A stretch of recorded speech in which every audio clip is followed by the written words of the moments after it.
Well, it was an extraordinary day where effectively you saw the U.S. delegation, this high-level delegation, the Vice President, the Secretary of State, arrive here in Ankara and just cave to pretty much every one of Turkey's demands.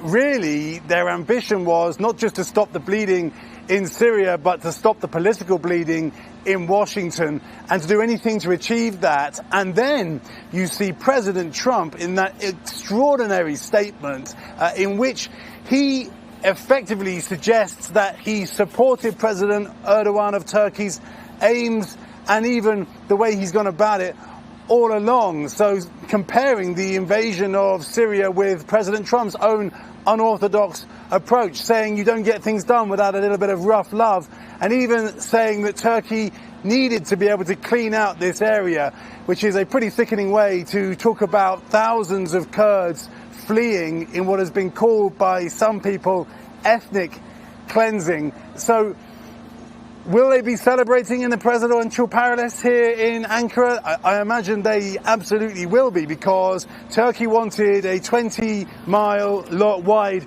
safe zone.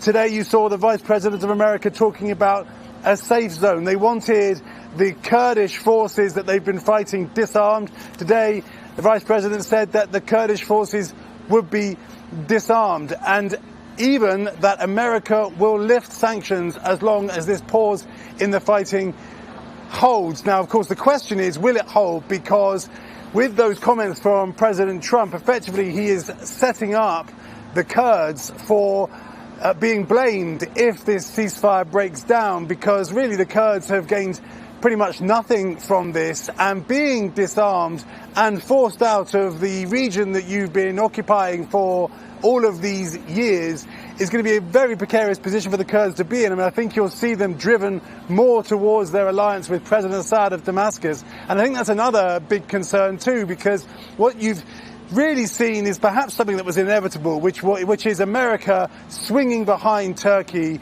its ally, a NATO member.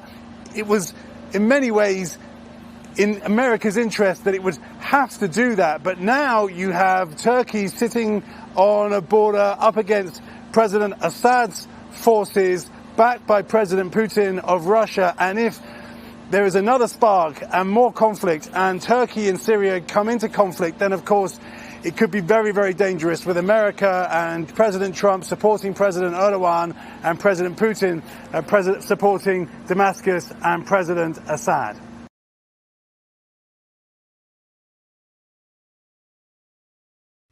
Hey, NBC News viewers, thanks for checking out our YouTube channel. Subscribe by clicking on that button down here, and click on any of the videos over here to watch the latest interviews, show highlights, and digital exclusives.